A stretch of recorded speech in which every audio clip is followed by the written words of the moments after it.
Giants. I'm Nick Smith here with Ryan Morris and Leon Smith. Welcome to Wake Up with Giants, where we speak up, stand up, rise up, lift up, and wait. I guess again, wake up. But Ryan, do you want to introduce our guest? We're doing a little different format as I'm in the mountains today. Yeah, for sure. There might be a little bit of a delay on some of the Nick's end, my end, Leon's end. We're kind of in a triangle here in Utah. Nick's up in the mountains. Leon's joining us down from southern Utah, and but we're so excited to have you on the show today. It's Leon Smith, and Leon, he's a health and wellness coach, network marketer. No more 9 to 5 of a job kind of guy. He's got a bachelor's in psychology. Is that right, Leon? Correct.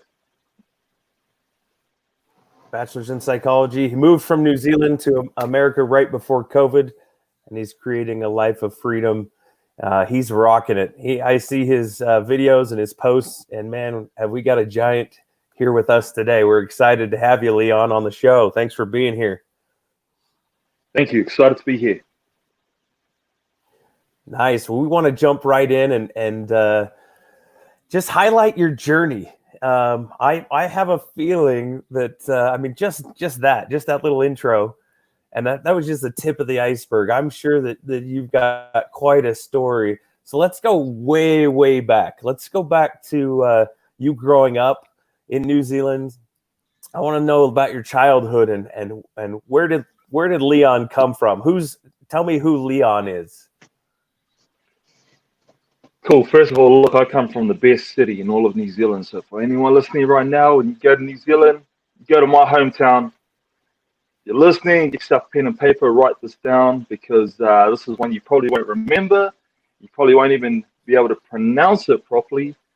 The name of my hometown is Tauranga. That's Tauranga. Tauranga. So I come from a small town. Well, I wouldn't say too small, but not too big. It is on the coastline of the east coast of New Zealand. So I live right on the beach. Mountains are right behind me. Beach right in front of me. So best of everything, and great town. Grew up there. I am a native Māori of New Zealand. Many people, they don't know about who we are. We invented, I guess you could say, the haka. It's a war dance. You'll see that done by the All Blacks, the best rugby team in the world. Before they go into any rugby match, do this dance. They scream at the top of their lungs just to intimidate their opponent and get inside their heads, which is probably why I decided to go into psychology and get my degree in psychology so I can get into people's heads. No, I'm just joking. But that's a bit about me. I grew up with a very, very good family. I'm very, very lucky that I had great parents, I had great brothers and sisters. I'm the youngest of 6, and I think it's funny that we hear this time and time again that the youngest is always kind of the one who learns and looks to the older siblings and learns from them and decides to spread their wings. And that's exactly what I did. I literally jumped on planes and flew from New Zealand to Australia, America, straight after high school, moved away from home. I've been traveling. I'm 31 years old now. I've been traveling for the last 11, 12 years, non-stop. And so, growing up, I had a great foundation, great family home, religious myself. So I think that contributed a lot to my values, my morals, and really just not having too much of a crazy life, but a very sound life, and just knowing who I am and remembering where I came from. And so, yeah, man, I could go on all day about New Zealand, especially living here in the United States. When people meet me, first of all, they're kind of quiet. They're like, what did you just say? Where are you from? Where's your accent from? Are you from Australia? And I guess that that's probably about 90% of the time Australia. So, no, I'm from New Zealand, close, but not quite. But I could go on all day about New Zealand, but hey, we'll go ahead with More Lord of the Rings. Lord of the. There you go, Lord of the Rings. Actually, fun fact: I live 30 minutes away from Hobbiton, so with the Shire. I live 30 minutes away from there, just over the mountain. That's where you'll find Hobbiton. It's weird. It's weird that the hobbits didn't have New Zealand accents. I know it's strange. Those ones we don't really hang out too much with those hobbits. Those ones they're kind of strange. They don't sound like us. So we let them do their own thing over there in the mountains, and we do Right. our thing. Could you imagine doing a Haka doing, or the Hobbit You doing grew the up Haka? playing Man? rugby, stuff like that. Oh, hobbits doing a haka. Hey, that's a great one. Yeah. Yeah. I And that's why they stay up. That's why they stay in the mountains, stay in the hills. They don't come Right. out, man. Right on. So you had giant parents. That's awesome. Basically. Kind of a giant upbringing. Really simple, easy, kind of easygoing, ideal situation. You know what? You nailed it, brother. Really easygoing situation. Very blessed. I wasn't oblivious to what was going on in the world. I know there's third world countries out there, people starving, people don't have food. People have, lots of people have a hard life, but very, very fortunate, very blessed. Part of the world that I grew up in, the family that I grew up with, and it really just primed me for life. I could share really quick my parents. My mum, she's just a go-getter, always moving, always going, working 3 jobs a day, and she come home in the garden, in the kitchen, cooking, always moving, always moving, always moving. Go to sleep late, wake up early, 5 in the morning, running marathons. My dad was a rugby player. My dad was a very, very large man. And so they were two opposite people. My mum, very small. My dad's very large. I'd say a giant. He really was. And I just had these 2 people in my life that I looked to. And I was really just programmed at a young age. I'm a mover myself. I'm always on the move. Mercurial is the word. Mercurial, it's the wealthy. The wealthy move. They're always moving.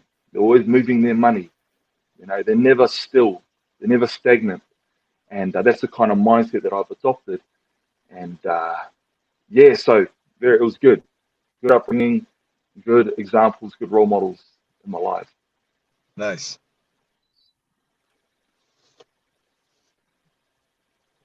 Ryan, do you have that next question? So tell me, so you have this upbringing, you have this great, this great childhood, you've been taught, good things by your parents, and then you graduate high school. Okay, so that's the next evolution. So you're traveling all over the place. What next? What then transpired in cousin Leon's life? Yeah. Okay. Cool. So I went to a church boarding school first of all in New Zealand. So I moved away from home when I was 16, and I was out there for 2 years.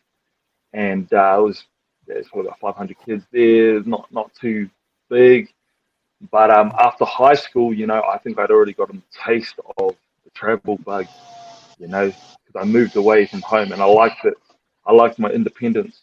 So straight after high school, bought myself a plane ticket, one-way ticket to Australia. And I moved to Southern Australia. So I lived in Adelaide, right down the bottom of Australia there. And I got myself a job. And I mean, it was crazy because the first job I had, I was getting paid, I want to say, $9.50 an hour, New Zealand dollars, which is minimum wage at that time, which was minimum wage.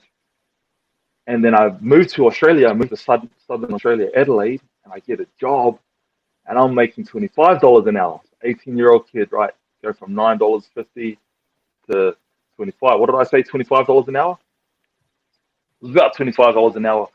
Now I think it's like, that same job, it's like $30 an hour. But it was in a factory. It was just working with, what do you call it, insulation, right, in the walls, pink bats. And man, I was making all this money. It was crazy. Saved up a bit of money, and I decided to apply for university. 8 months after that, I flew out to Hawaii. So went to BYU Hawaii. So I was about 18, almost 19. Moved from Australia, BYU Hawaii. I was there for 1 year, loving it.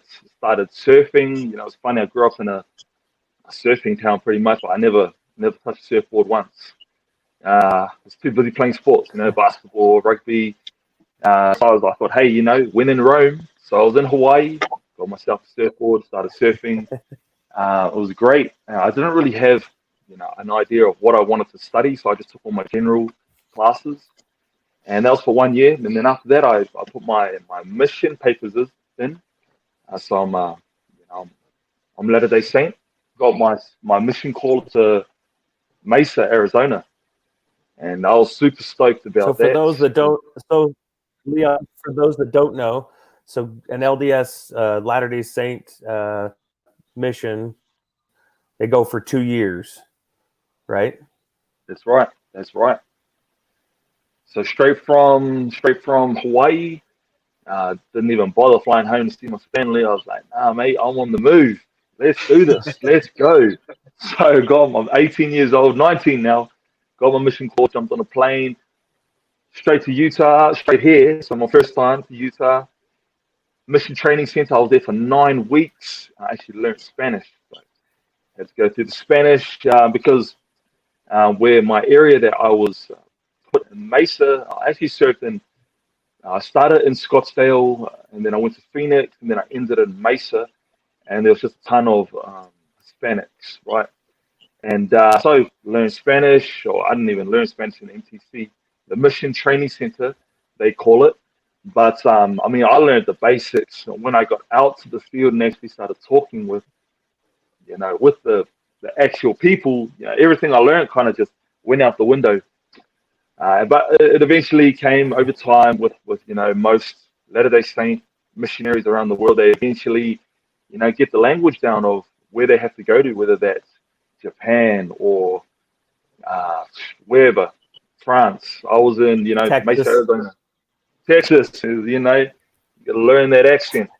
They don't understand you. So yeah, that was me for 2 years. And then after that, I flew back to New Zealand, you know, had to go home, say what's up with my family. And I was there for 2 months. That was it, 2 months. And then I was out of there again. I flew back to Australia, back to Adelaide, got myself a job at the same place, moved to the Gold Coast. Now, for anyone watching, you know, if you're going to Australia, there's some cool places to visit. But I would say the Gold Coast is one of those places you got to go to.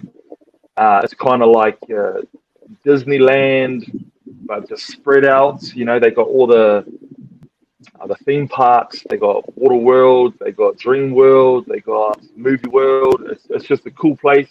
It's on the beach.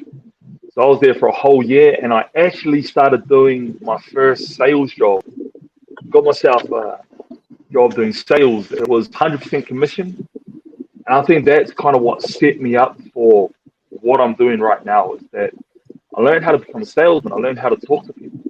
I learned how to build rapport. I learned how to, you know, I mean, I did that on my mission, but it wasn't to the extent where, you know, I'm in a job now where I didn't have an hourly wage. I didn't have a base rate. It was 100% commission, which meant if I didn't make a sale, I wasn't going to be eating at night.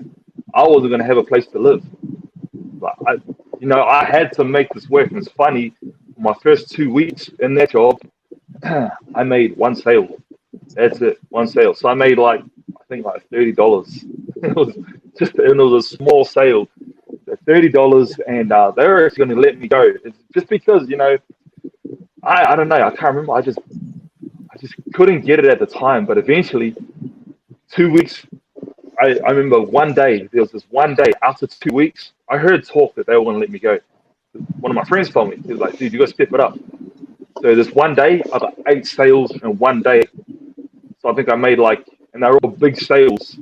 So I made $800 to $1,000 in one day, bam, just like that.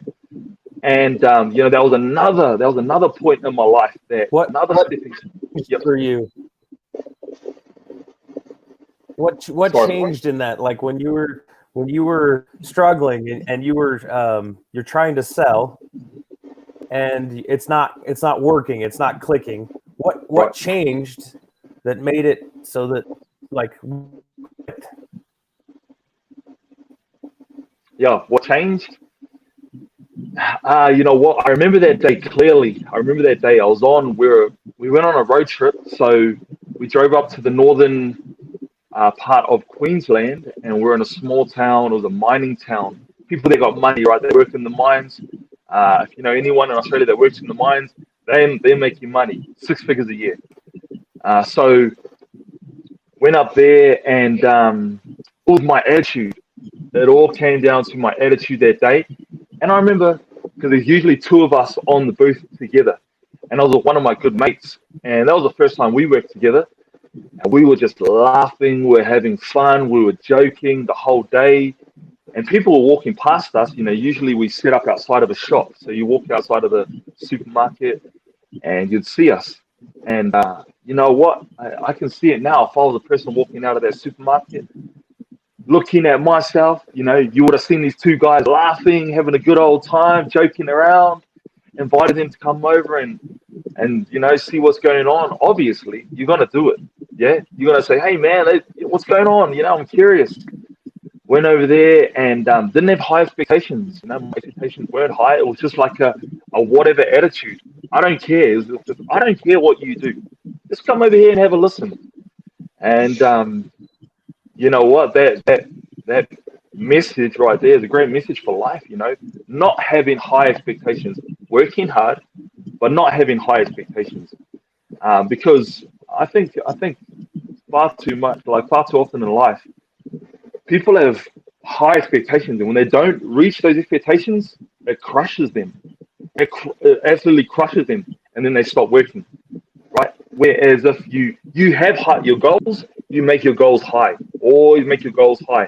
Expectations, you know what? If I don't get it, that's all right. But as long as I'm working hard, and that's what we were doing. We were working hard, but we were having fun, but we didn't really care.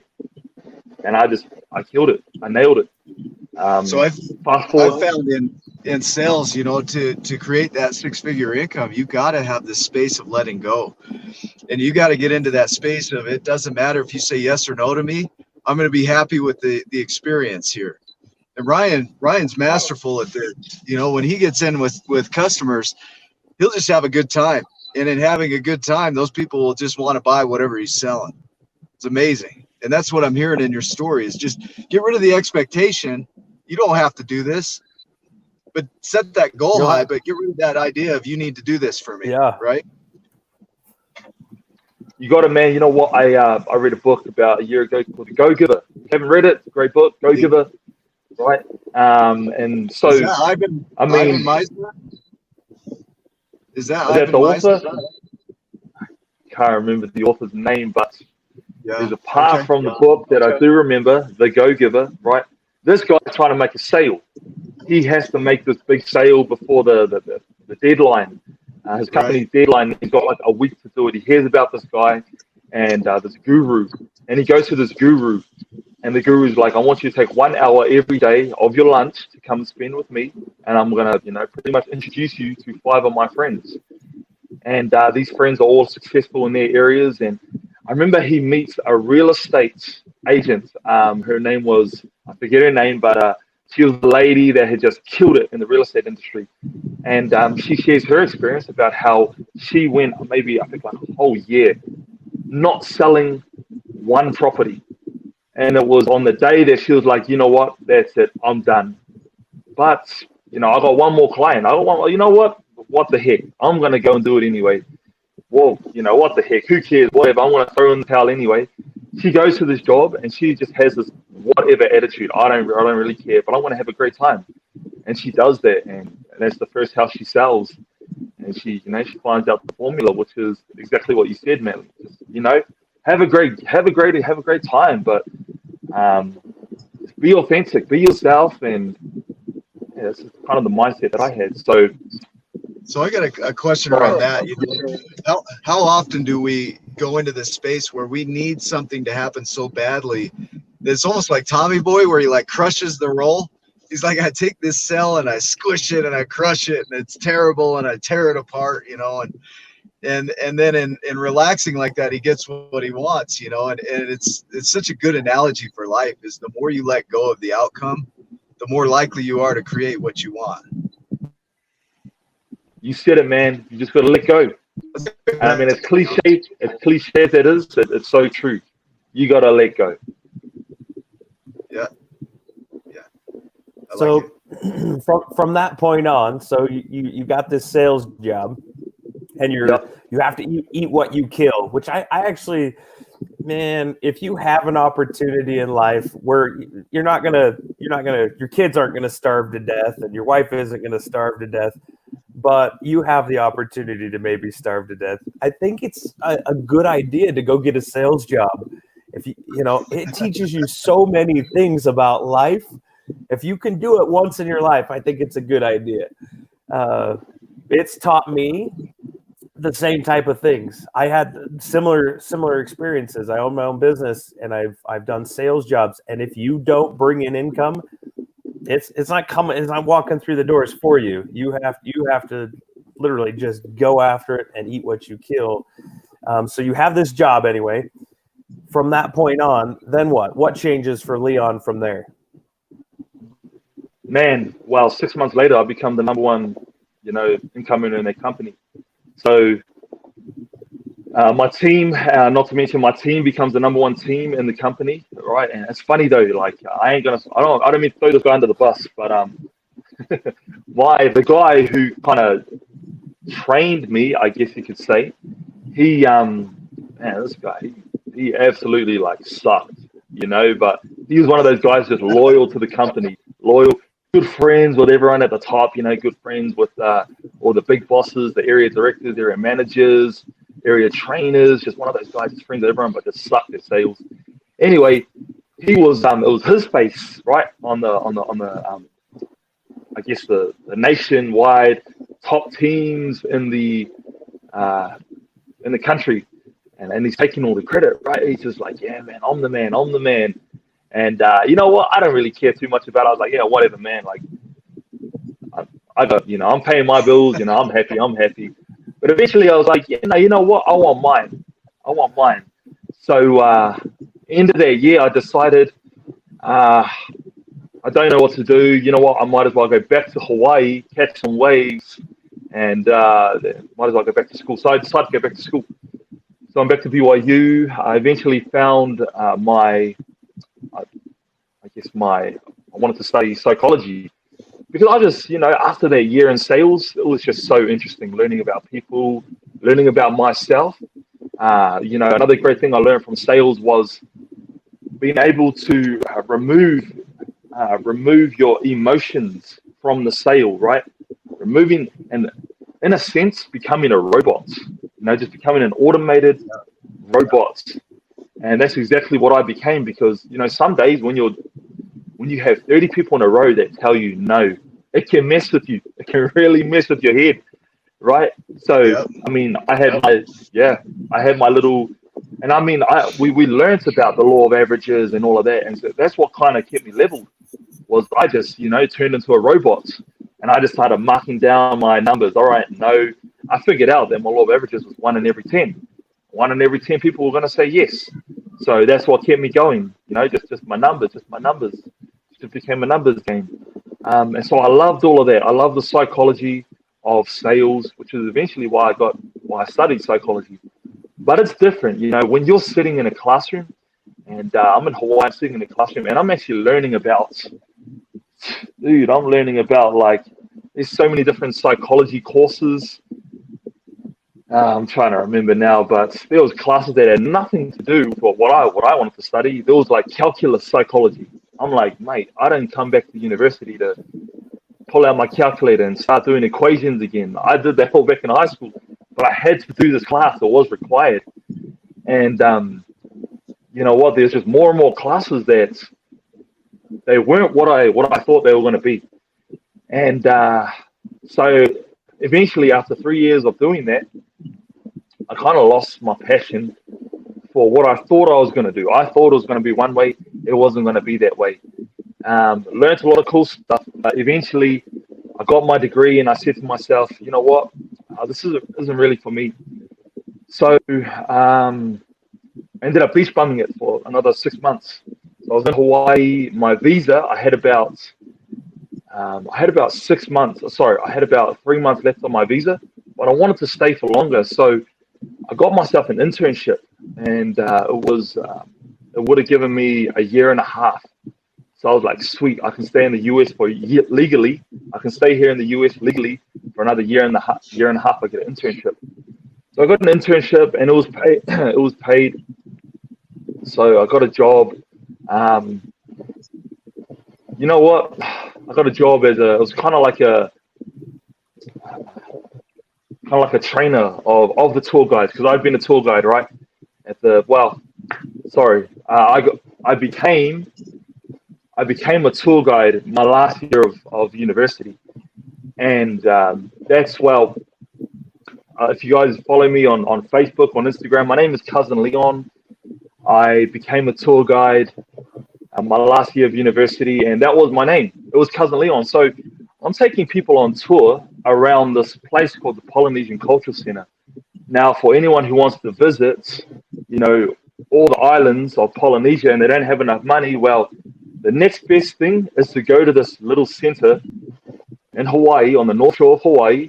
It'll take you a day to walk around and to visit all the villages of Polynesia: Samoa, Tonga, Tahiti, New Zealand, Fiji, Hawaii, and you get an authentic experience. And that's where I got my name from, taking people around all these islands and telling them about the islands, and they get a great experience, and they meet people from those islands, right? Because before you Hawaii, you got people from Samoa, Tonga, Tahiti, Fiji, New Zealand, and we actually are people from those places. So I went there, got myself a job, became a tour guide, and then my internship, I became a trainer of the tour guides. It was only like 3 hours a day, so it was cool because I got to go and surf, pretty much the rest of the day. And I had a year and a half. But about 3 months into their job, my boss was asking me to do things that, like, I don't want to do. He was asking me to go stand out on the street and dress up in this costume, this Polynesian costume, and wave to cars. And I was like, yeah, mate, I didn't sign up for this. So I pretty much told him, like, nah, mate, I ain't doing this. And I remember what he said. This is funny. He said to me, we were sitting down in his office, and so I had to wear this Fijian uniform, which was like, I had to put a big helmet on my head. And I told him, nah, man, I ain't wearing that. And he said, okay, well, you go home and you come back when you're ready to work. I said, cool. I gave him the helmet. I never came back. So here's the part of my life that gets interesting. So I went and I started surfing, and I had some money saved up, and I had a year left on my internship. So I didn't know what I was going to do. I was in the water one day surfing, and I started talking. I'm talking with all the locals, all the local Hawaiians. I know some spots. This Hawaiian paddles over to me, and he says to me, hey, man, you're from New Zealand. I can hear your accent. Yeah, I'm from New Zealand. He said, oh, my wife's from New Zealand. I said, okay, cool. So we make that instant connection, right? And so we start surfing every day. He starts taking me to all these spots that I've never been to because he's a local, and he becomes my good buddy. After a few weeks, I remember there's one day I said to him, I got to go back into town. I got to do something. And it was early morning. I was like, oh, what are you doing today? You working today? And we never really talk about that stuff. We just go and surf. And he said, well, I don't work. I said, what do you mean you don't work? This guy's in his 40s, right? And he said, yeah, I don't work. I said, what do you mean? Tell me, man. He says, tell me what you do. He says, if you want to know what I do, come to my house. And he gives me his address. And he gives me the address of like the richest suburb in Hawaii, or of the richest town, which is Hawaii Kai. And so I'm like, man, this guy lives in Hawaii Kai. All right, so I drive out to Hawaii Kai one day, and man, I go to his address, mansion, right? I show up to this place, mansion, and I walk inside, and he's got a whole bunch of cars, a whole bunch of trucks. They're all brand new. It's the first thing I noticed. I walk inside, and I meet his wife. His wife's from New Zealand, so that's cool. We make a connection. Meet all his kids. I think his oldest kid is like 21 years old. He's also off serving a mission. And anyway, he says to me, sits down with me, and he says, "Look, I've got an offer for you. Come and live with me. I'll teach you everything I do. In return, you can live here for free. Give you one of my cars. You can train my kids. You can run the gym, and you live here for free." So I did that. I lived there for free, and he told me everything he did. He did real estate. He bought and sold businesses. He was into investing, precious metals. Pretty much did everything under the sun when it comes to business and investing. And so I lived with him for 8 months, and he taught me some things. And then eventually I was ready to spread my wings again. And I flew up here I told him I was going to fly up here to Utah. So I flew up here to Utah.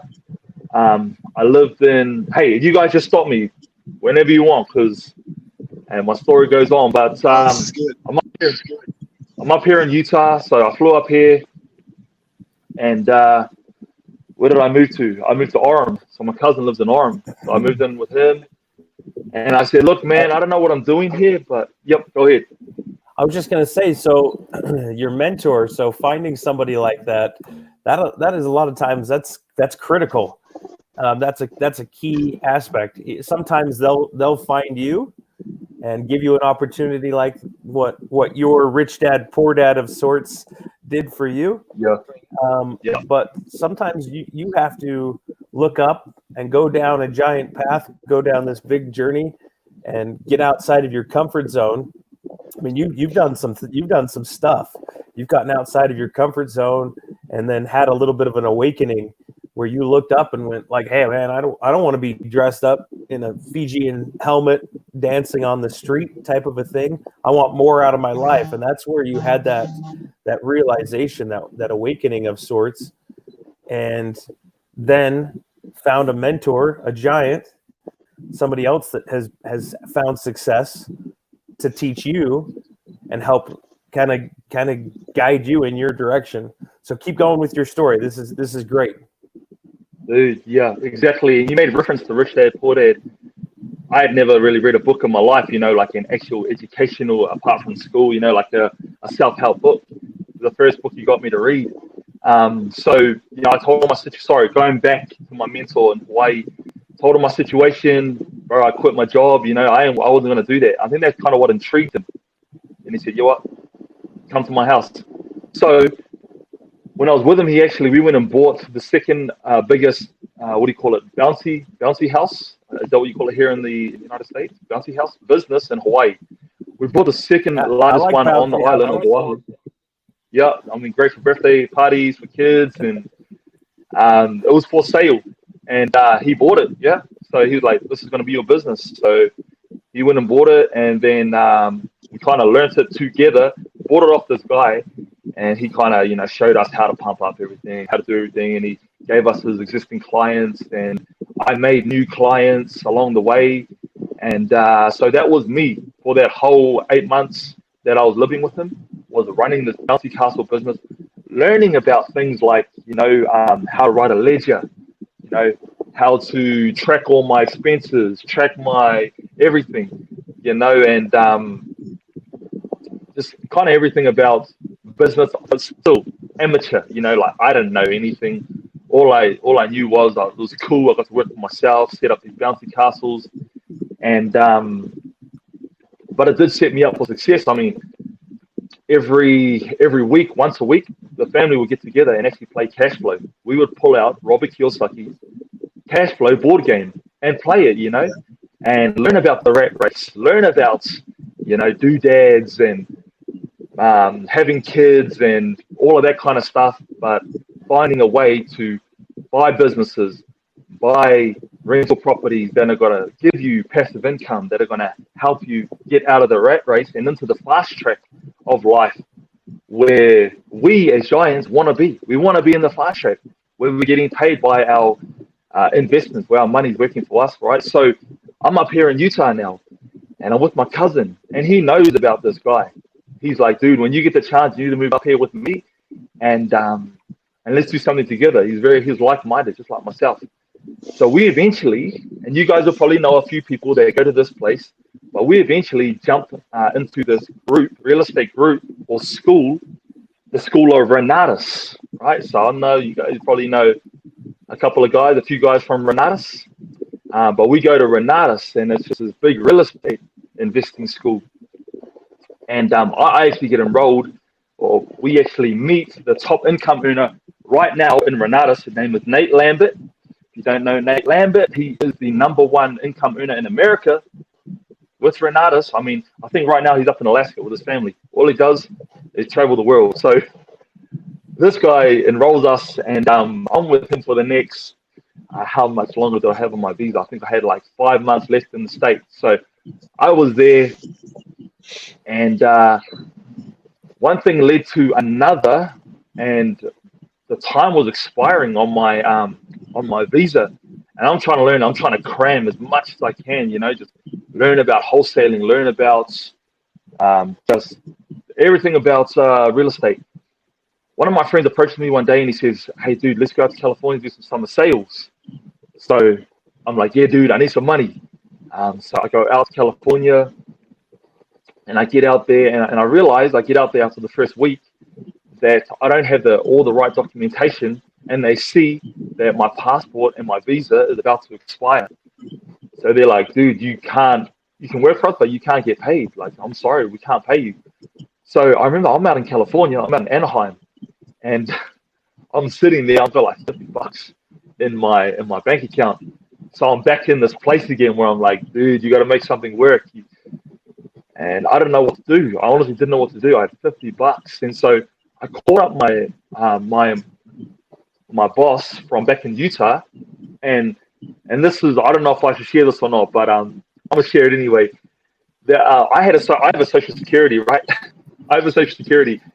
I'm not a US citizen though, but I go ahead and I start using that social security, and I start job hopping, going to different jobs, and to see if they'd hire me, and because I can get a bank account, and yeah, I get a job with I started working at the Living Scriptures. There it's a call center, and again it's a sales job. So but I got a base rate this time anyway. That was my job back in Orem. So I was working that job while I was also going to Renatus. But I'm back in, anyways, fast forward to California. I'm sitting in my room, $50 in my account. I need some money to actually get back to Utah. I've got like a month left. Get back to Utah, get a job with my boss at the Living Scriptures, save up some money for a ticket to fly back to New Zealand. Because I had a moment where I was like, "You know what, dude, you don't want to stay here legally." Because I was looking at the long game. I said to myself, if you want to come back to the US, you ain't going to be able to do that in the future, especially if you overstay your visa. And so I did it. I called him up and I said, "Hey, bro, can I get some money? That's it. Can I get some money? Fly me back to Utah. I'll start working with you again for another month." And he was a cool guy. And he said, "Yeah, it's totally whatever you need." So I fly back to Utah, save up enough money, jump on a plane, and I actually fly to Hawaii first. Go stay with my mentor 2 more weeks in Hawaii, and surf, have some fun, and then I fly back to New Zealand. Now, get back to New Zealand. So I'm about 27, 28 in New Zealand. It's 2017, and I'm like, all right, you got to make something happen, man. So I actually start my own business. I start buying and selling objects online, just, like in New Zealand, rugby jerseys are big, just like NBA jerseys, NFL jerseys. My friend lives in China. I find out one of my elementary school friends lived in China. So I called him up, and he lives in Guangzhou. And I'm like, "Yo, dude, you live in Guangzhou. Can you get me like a good deal on some rugby jerseys?" Rugby jerseys are hot out here. People pay $200 for a rugby jersey, 200 NZ dollars, which would be about 120 US dollars, brand new. And they pay 120 or so, 200 NZ dollars. I say, "Give me some jerseys. I bet I can sell jerseys for $100 out here. Like, people will buy them $100. So he gets them, and we buy them wholesale for like, I think it was about $10. And so we just split the costs, right?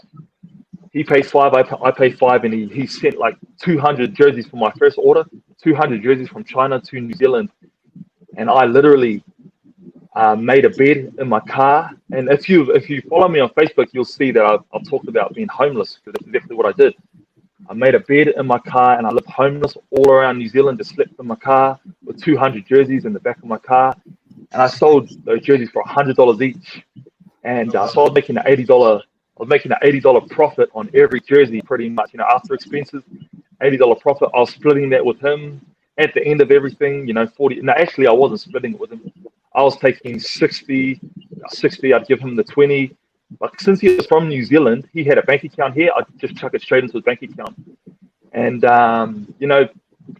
word of honor, I did it, like, honestly, I didn't shortcut him. I didn't rip him off. I'm just an honest guy. It goes back to what I told you at the start, my morals and my values, my integrity, and he knew me growing up, that I was a kid that went to church. He wasn't a church kid. He was one of the kids that used to smoke weed and cigarettes and drink, but he knew I didn't do that. And so it just all comes back to, my upbringing. He knew that I was the kid that was honest in all my doings. And so he was like, yeah, dude, you do it. I know that you'll pay me my money. And I did. So imagine this, man. I'm driving around New Zealand, and I'm using the Facebook marketplace as my platform to sell these things. And so I'm making all these sales in advance. I make them 2 weeks in advance. I put up these pictures and I say, jerseys will be here in 2 weeks. Make your order now. And I start getting all these pre-sales. And so I already had these 200 jerseys sold before I even got the jerseys. And I'll be honest though, probably, I think I can count maybe 9 or 10 people off the top of my head who didn't buy their jerseys. Because come their time 2 weeks later, they were like, oh, sorry, dude, something came up. I had to pay my rent, or I had to pay something, right? So that was fine. But anyway, driving around New Zealand, homeless, living in my car, and just selling these jerseys. And so we probably did that. Can we pause and highlight this a little bit? Yeah. Is my signal good? Because I know it keeps cutting out on my end. But you good? Highlight, ready to go. Good. It just right when I said that, it cut out.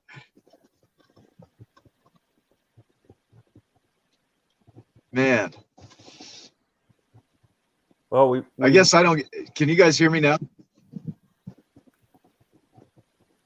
All right. So highlighting, I want to highlight what you did. Like you had a situation where you could have just sat still and done nothing, right? All the excuses in the world to do nothing. And you went out there and hustled, even though you're selling out of the back of your car, you're living in your car. You don't know where your next meal is going to come from, so to speak, your money. And you're out there hustling, just doing whatever you could think of.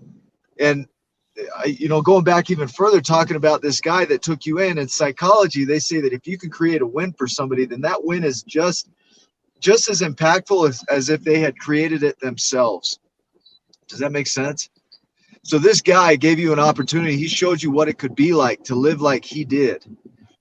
And by doing that, he implanted in you something that gave you this drive to go out and create more and more and more for yourself. And I see where you're at today. And it's this case of you take it, it gave you, the gift you just went. And then you took it, you're building on it. I know my signal's in and out here. I'm up in the mountains. Did that message come through? The very last part was a little choppy. Just the whole. Man, it's hard being in the mountains here. That's why I'm not saying much. But no, I'm with you, man. I'm with you. Sorry, go ahead. I'm gonna let you guys keep going because my signal's too choppy here. So yeah. So hopefully that Leon, message came through. Yeah, you're good, Nick. Dude, let me share. Let me share, man. Like, I just remembered this one time as well. So this guy that I'm living with in Hawaii, he called me up. He says, "Where are you?" I said, "I'm at home."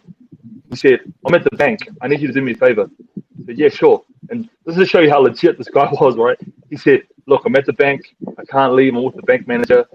I need you to go upstairs, go into my room, go to my drawer, open up the top drawer in the back behind the socks. I need you to get 4 stacks. That's 40,000, 10,000 a stack. I need you to bring that down to the bank. Bring them down to the bank, $40,000. Most money I've seen in my life, in real life, let alone held. Brings it down, and this was the man, like, you know, they talk about the wealthy, the rich, you know, and you got these two kind of people in life. You got people who are poor mindset. You got people who are rich and wealthy, and you hear it all the time. You know, like wealthy people show up in town, and poor people, you know, what do? They snicker at them. You know, they call them, you know, like names. They just got a name for rich people. You know, they just don't like them. And it's funny, you know, like it's because they don't have that right mindset. But I remember going to the bank, and I remember the bank manager and everyone at the bank it's like the best customer service experience I've ever had in a bank. I walked in and I actually sat down in a booth with my mentor and the bank manager. And I was just sitting there, and he was like, you can sit here. It's okay. You can sit here. Oh, there goes Nick. Nick's gone. Oh, we lost Nick, but that's okay. Keep going. We're good. We're good. I'm sitting there in this place with the bank manager and my mentor. And it's the best customer service experience I've had in my life, because that's exactly how, like, you're going to be treated one of two ways. Really nice by people who understand the value of money and what you can do with money. And people working in banks, that's exactly what they deal with every single day. And then you got people, you know, at the bottom who don't deal with a lot of that money, but have a totally different attitude towards people with money. And you know what? I made up my mind in that moment that I wanted to have money. Why? Because I wanted to spend my time with people who, you know, like, had this amazing attitude. And rich people, you know, I've met a lot of wealthy people, and they are the nicest people on planet Earth. So that was another point in my life. They look at money totally different, right, Leon? And they've understood success and the principles of success. They've probably even been where you've been, and then, you know, built themselves up. That's it, man. That's it. So I said to myself, yep, this is what I want. I want to be like this guy. I want to be like my mentor. I want to be walking around with, you know, 40K in my hand. That's nice. That's a nice feeling. And the things I can do with it, that's nice. So in the book, so, you know, giants, they realize and they recognize that there's plenty for everyone. There's abundance, and they also teach people, you know, it doesn't substitute. You know, you still have to have the secret ingredient is hard work and dedication and consistency. There's some secret sauce still in there. It doesn't replace the hard work, but we live in a place where you have so many freedoms here in the United States. There's a lot of other great places too. New Zealand's amazing, but here in the United States, for our viewers, they have so many freedoms that they can go out and go do and create with fairly little restrictions. And it takes times a mentor or a giant to help you to see the abundance and then help you understand those principles of success. And that's awesome that you were able to get that from that mentor. Man, mentors are vital. Exactly. Very, very important to have a mentor, and freedoms. Especially that's why I'm back here in the US, because it is a land of freedom. What's up, Nick? Nick's back. Hey, man, I'm back. My signal is in the sounds better, mountains. Nick. I actually went closer to the mountains. I drove up the road here. I guess the owner of T-Mobile has a cabin up here, so he had a cell tower installed up here. That's the only reason I have signal. That's convenient. It's actually, I should have just stayed where I was originally. This is way more clear. Yeah, man. But I You're heard not clear now. About the mentors and how that took you to another level, is like wanting to create that for yourself. And sometimes that seed just getting planted and just showing people, look, there's more than enough in this world for all of us. And just planting that inside of another human to where you could just say, man, I want that for me. and then going to work for it. It's not just handed to you and you get it. You got to go out and work for it. And Leon, what I hear in your message more than anything is how to hustle. You know, how to keep hustling when life gets the hardest. I keep hearing from you is you just keep going. You just keep moving. And I can tell you from interviews that I've done, I interviewed Ivan Misner, you know, when you mentioned The Go-Giver. He wrote a book, and I don't know if it was him that wrote that, but I interviewed him back in, I think, 2011. And for 15 years, I think he almost went bankrupt. He created the largest networking organization in the world. I mean, his company has the GDP of he claims like Lithuania or Latvia or something. It's kind of funny, but he creates as much income as an entire country through his business now. But it almost failed on him, you know, and he kept going. And that's what I hear in your message is you keep going. There's nothing you can't overcome. Are we still good on time, Leon, real quick too? We're good, man. How much time do you guys go for? We're good to keep going for a few more if you're good. I'm good. Man, you know what you said just right there, Nick? I think about, again, it goes back to my conditioning, my programming as a kid, watching my mum move, keep moving, keep going, don't stop. As annoying as that was when I was a kid and I just wanted to play PlayStation and watch TV and, you know, my mum was just moving. I'm like, oh, man, hey, you're annoying, Mum. You're annoying. Get up, go outside, go mow the lawn, go wash the dishes. Now that's the biggest blessing in my life. But, so I'm in my car. I'm selling jerseys, but, man, I'm starting to get burnt out. Good money. I'm starting to get burnt out because there's no duplication, right? I mean, there's no way where this can make money for me. I have to literally go out and work. I'm still working. I'm still hustling, you know, like I got to find an easier way. There's no passive income in this. Yeah. So it was good, the fact that I got to work for myself. So I decided to dive into different products after the jerseys. And this was another crazy thing. I was literally joining all the Facebook marketplace groups around the world, from Dubai to Singapore to Japan, and I was just looking at different products all around the world. Eventually, I found this product in Hong Kong. It was a weight loss product, and it was called Flush Out. The name itself would, you know, you'd think about that or hear that, Flush Out, right? The name itself is like, yeah, man, that stuff's going to work. It's going to flush out all the toxins or the bad stuff. So I got chatting with the girl that I guess sold the product. Her English was terrible. And she told me the price. I can't remember the price of it, but a couple of $100. So she gave me her bank account number, and I was just like, man, I don't know. I may never see this money again, but whatever. I'm going to take a chance. And I did it. A week later, this big box of weight loss products shows up on my doorstep. So I'm just like, sweet, let's get to work. The little boxes. I wish I had one right here. But the little box, it's got a cartoon of a person sitting on a toilet, like holding the toilet with an expression on his face that he's in some kind of pain. Yeah, there you go. You got it, Ryan. I mean, so I open up the box. I'm like, oh, I better try this stuff for myself, make sure it works. And these little packets that you just mix in water. And I drank it, and sure enough, after an hour, I was on the toilet, like holding that thing, you know.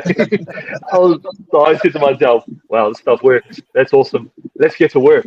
So again, my brain starts ticking. I start thinking, how am I going to sell this stuff? This stuff isn't even from New Zealand. One sec, man. Let me highlight that. You got to highlight your stuff. That stuff works. Let's get to work. Like that's almost your motto. Yeah, man. So it worked. Let's get to work. And anyway, I'm like, this stuff isn't even in New Zealand. It's the back of the ingredients is Asian. It's got like 2 English words. How am I going to sell this stuff? How am I going to make it credible? So I go down to the local clothes shop, and I get myself a white polo. Right, so white polo shirt, nothing on it. I picked that up for $20. I take it down to one of the local embroiders, who I give him the box and I'm like, I need that logo right there, flush out, I need that on my shirt. And so he does it. I get like 2 shirts, he puts them on my shirt, and I go back to the post office. I make myself a lanyard, right? So an official lanyard, and I get a photo of myself um, in a white shirt looking really nice. I get that picture on my lanyard, and then I put that around my neck, and I'm looking official, man. And then I go back to my neighborhood where I'm living. I'm actually living in Auckland by this point in time, which is the biggest city in New Zealand. And so I live up there because it's Auckland. It's the biggest city in New Zealand. It's the melting pot of New Zealand. And I'm still living in my car. And I start knocking doors, man. I find a random neighborhood and I just start knocking doors. By the way, actually, I'm living in my car every night. I'm living under the Sky Tower. Now, if you look up pictures of New Zealand, just type up Sky Tower. It's the biggest tower in New Zealand, and it's right in the heart of CBD Auckland. And I'm living under that thing every night in my car at the local gym, because the gym had a shower, they had weights, gym. I'm into working out, so that was me every morning. Wake up every morning, take a shower, go to the local library, do some reading, and then just start driving around and selling my products. So I'm knocking on doors. Hey, how's it going? I didn't even remember my pitch, but hey, how's it going? My name's Leon. I'm here selling weight loss products. I remember getting into a few houses, sitting down with the people and telling them how much the box was. I can't even remember how much I was selling those ones for, but I only don't remember because I didn't sell one.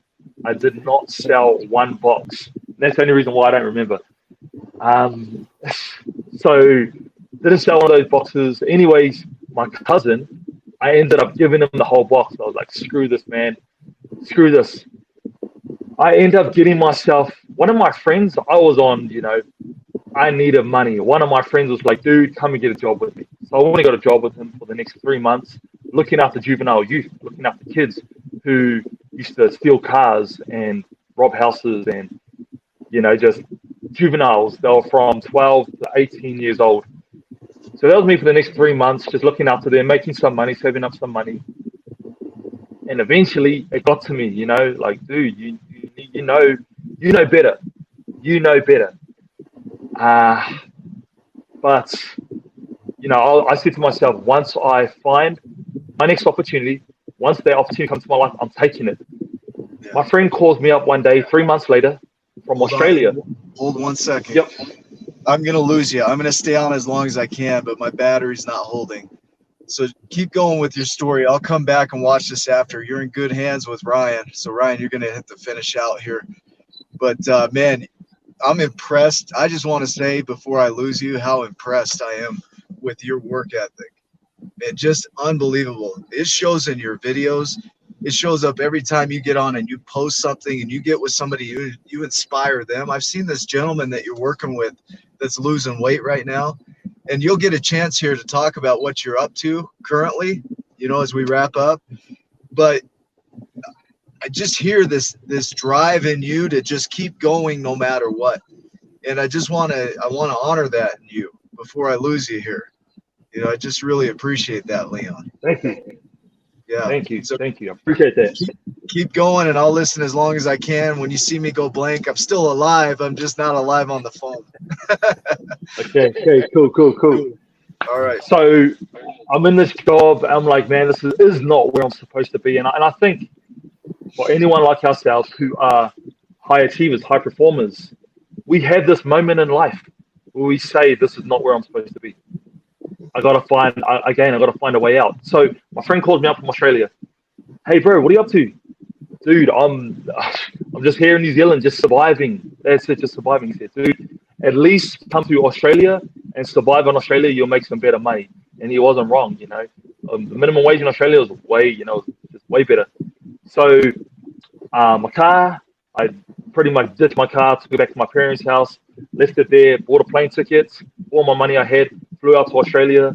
And you know what? For the rest of my life, I will thank this friend of mine for just getting me out there, getting me to that place, because this is where it all starts to happen. I'm in Sydney, Australia. And for everyone watching, New Zealand, Australia, we can live in and work in each other's countries. We have dual citizenship.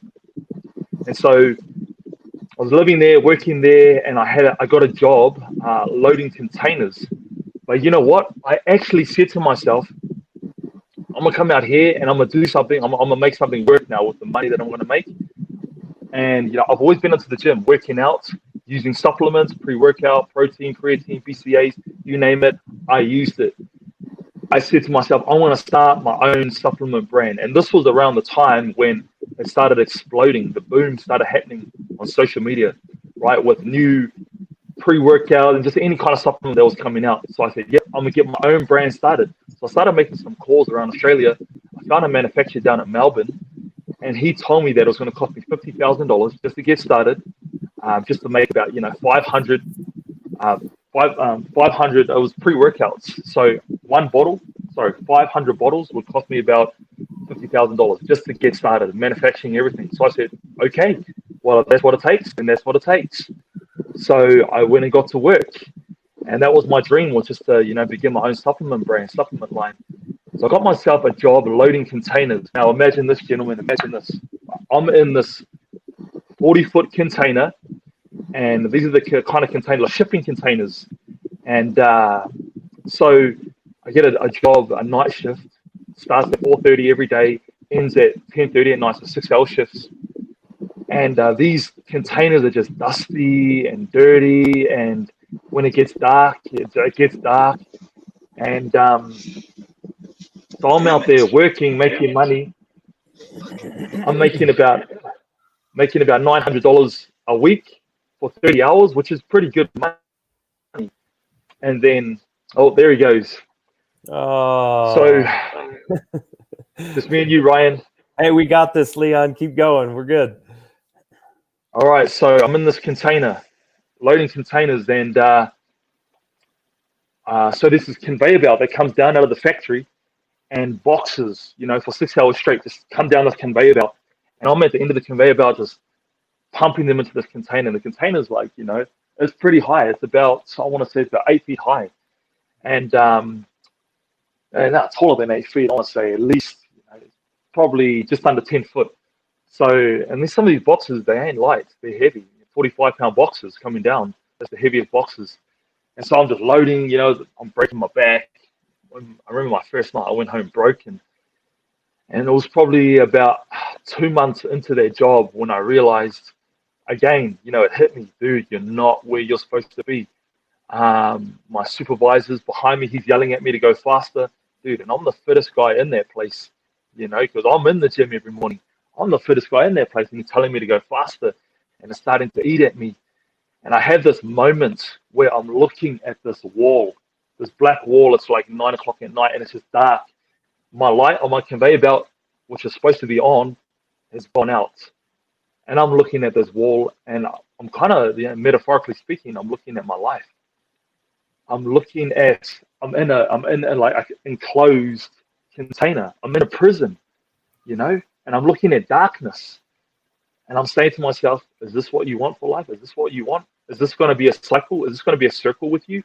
Or are you actually going to make something happen? So I said to myself, that's it. Time to hit the books again. So that night, I went home and I started, actually, my friend that I live with, he had a whole library of books.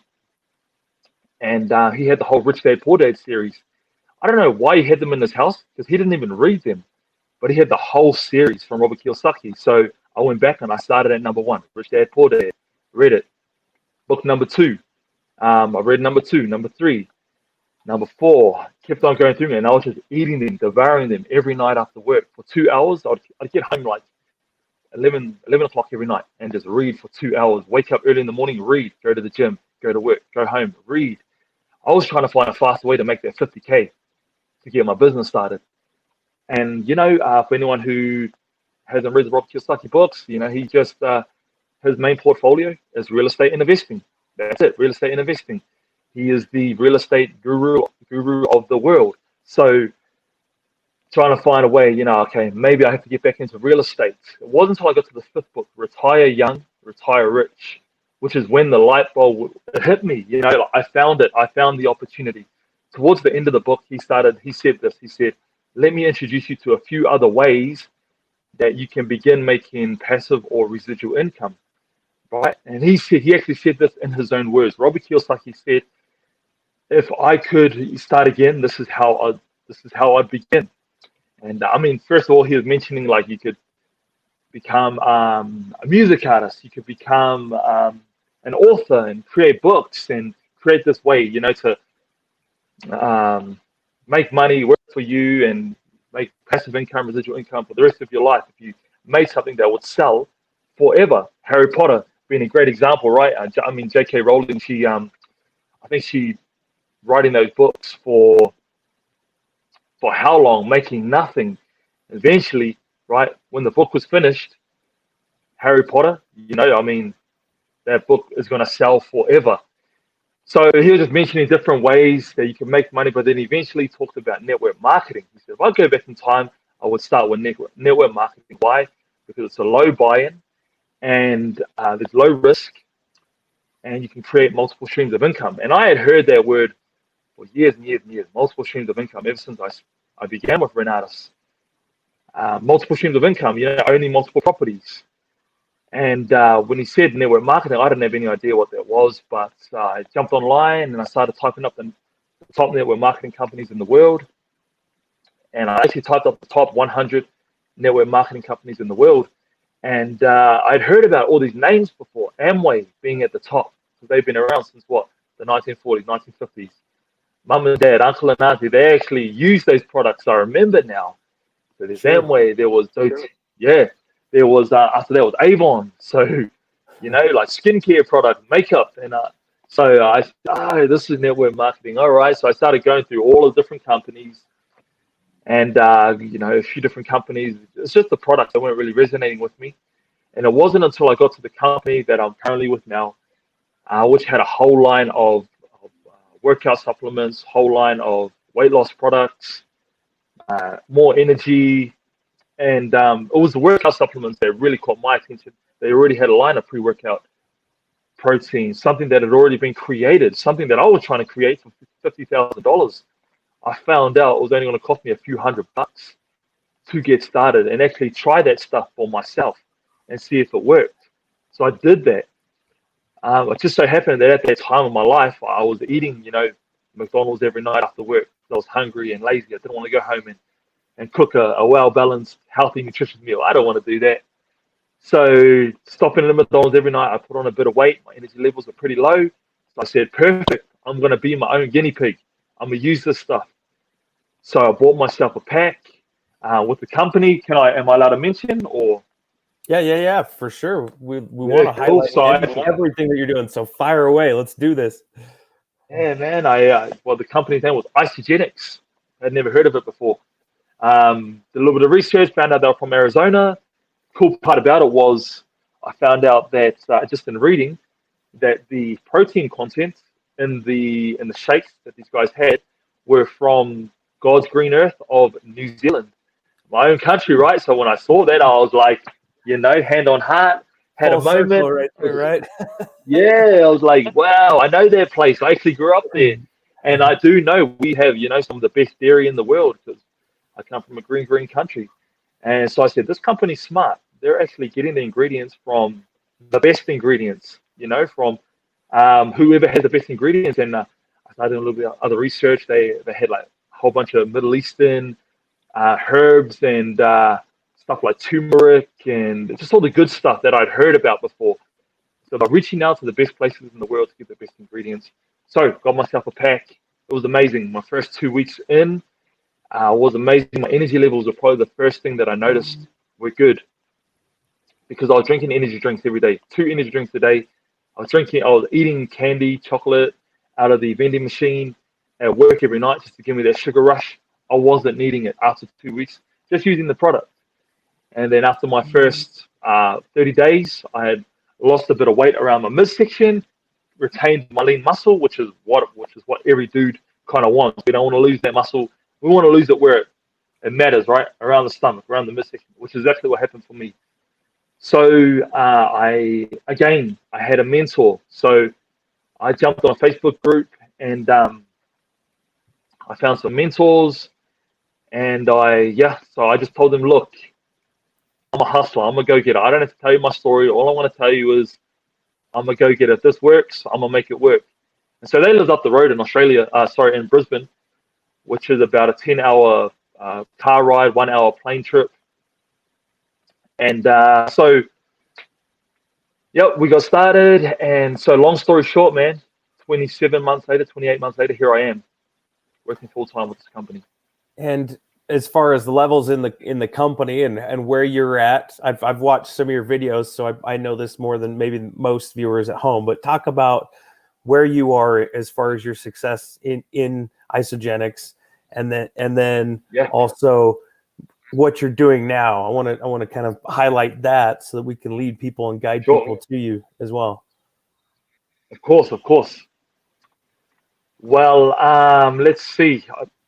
I think last year, the highest rank in our company is executive. I had executive last year around June, and it's not an easy task, right? Because it's what you're doing is creating other leaders. Up until that point, all I had been doing was creating followers, or helping people get their health on track. But really, I wanted to create leaders, not followers. Leaders who could create followers, who could create leaders and duplicate their process. And so last year, June, is when I hit my executive rank. And that's when it really just created belief inside myself, hitting that rank. I was like, okay, cool. Now I believe in myself, and that's when I started. So I left my job probably earlier than most people in the network marketing business should leave. I left my job loading containers, probably about 6 months in, which is, again, I wouldn't recommend it, but, you've heard my story. And I can make it work. So I was probably living off $120 residual income a week. And when I left my job, so $120, I was like, yep, I know how to survive on that. And that's Deuces. That's it, man. That's it. So I was like, that's more than enough money. So honestly, man, I'll be honest with you. For anyone, if you've listened this far into this podcast or whatever this is today, I'm gonna tell you right now, I faked it. Like, I jumped on a plane. I flew from Australia. I flew back to America. I flew out here to West Valley, Utah. One of my cousins lives out in West Valley, and no one knew that I was making only $120 a week. Sorry, no one knew that, but I created this thing that that I was traveling, right? And I was. And this is not typical, because most people who get into network marketing, they have a pain point that's so strong, whether it's they got to feed their kids, they got to pay the mortgage on the house, they got to pay their car off, they got to do this, do that. That's their pain points. Me, I don't really have a pain point as such. All I knew was I'm a single guy that can become an influencer. And that's exactly what I started doing. I started influencing all the people that were following me on Facebook and on Instagram. Before long, I had people back in New Zealand, all my friends and family, that were like, this guy has a vehicle, this guy has something.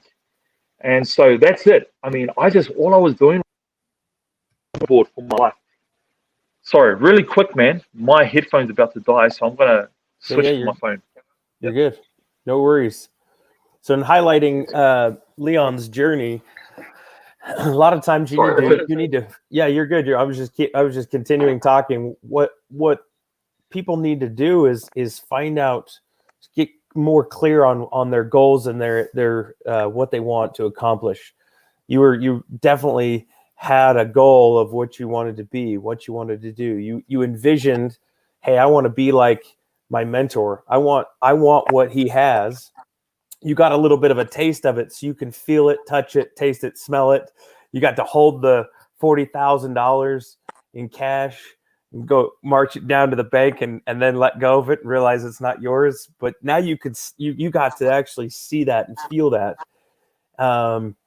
There's something, they talk about this in the law of attraction and in the secret, envisioning that you already have what you want.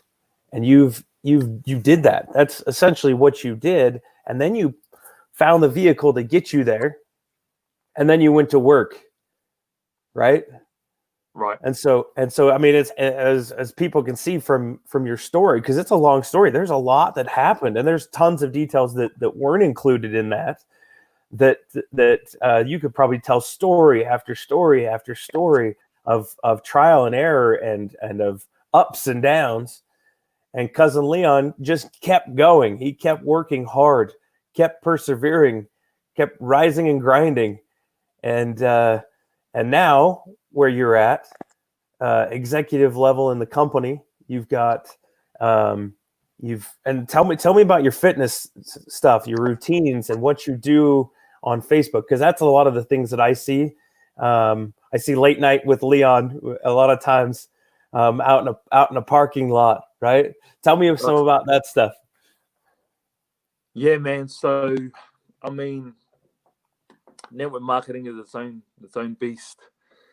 So, I mean, really, we're just trying to create a big billboard. Imagine you're driving down the street, and between here and Provo, where I live, is you get billboards all the time, and I mean those are there to sell you.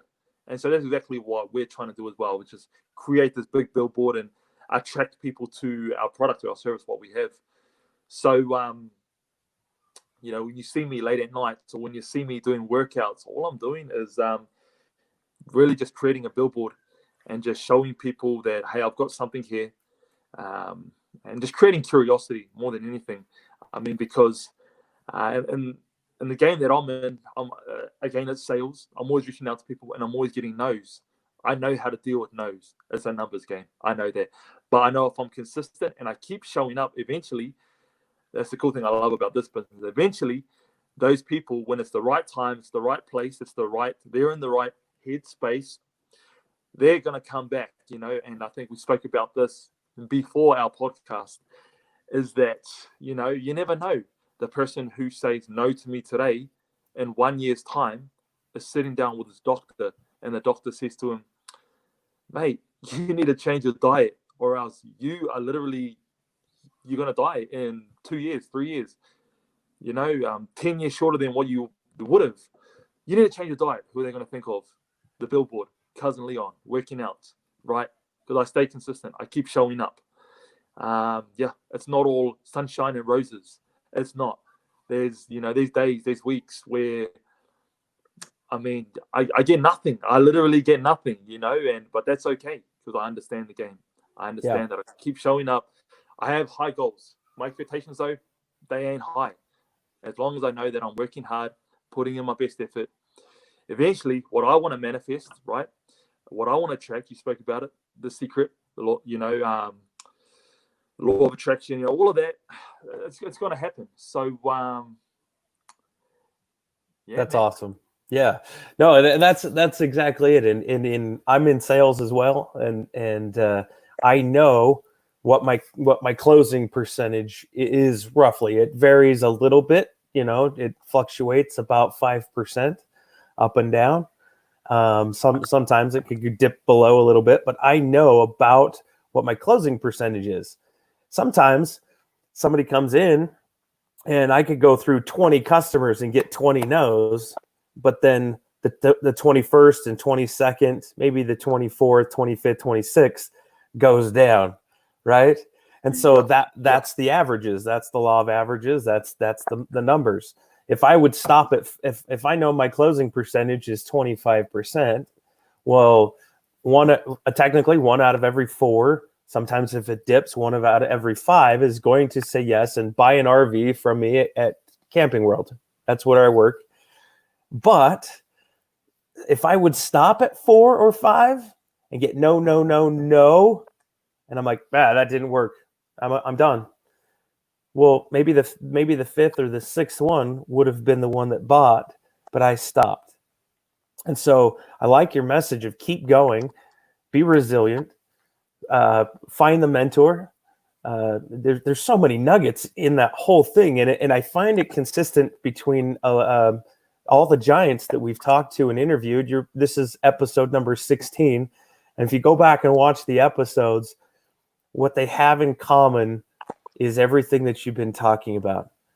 You could literally write a timeline down and then go through and find what the pain points were, what the secret sauce was that I was talking about.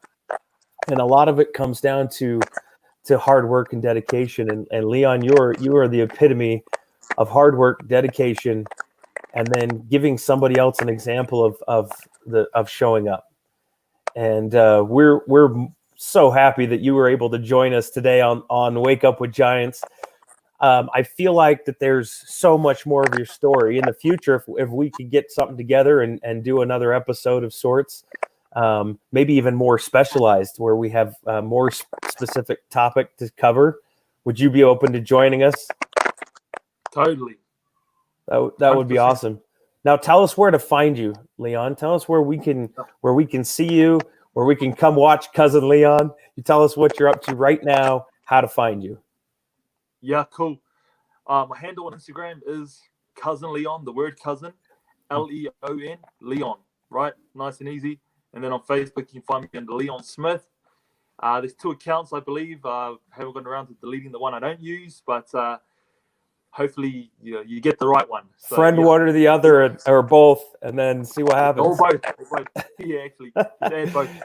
And go watch, because like he'll do 100 push-ups, 100 burpees, and I'm watching, I'm like at work sitting at my desk going, yeah, I could probably do like 10 or 5 or 10 or 15, but it's about like you started when you first started, you might not have been able to do that many in a row, and then over time, so maybe you don't have to be, Cousin Leon level yet, but there's always a starting point. Start somewhere and follow Cousin Leon, because he's making it happen.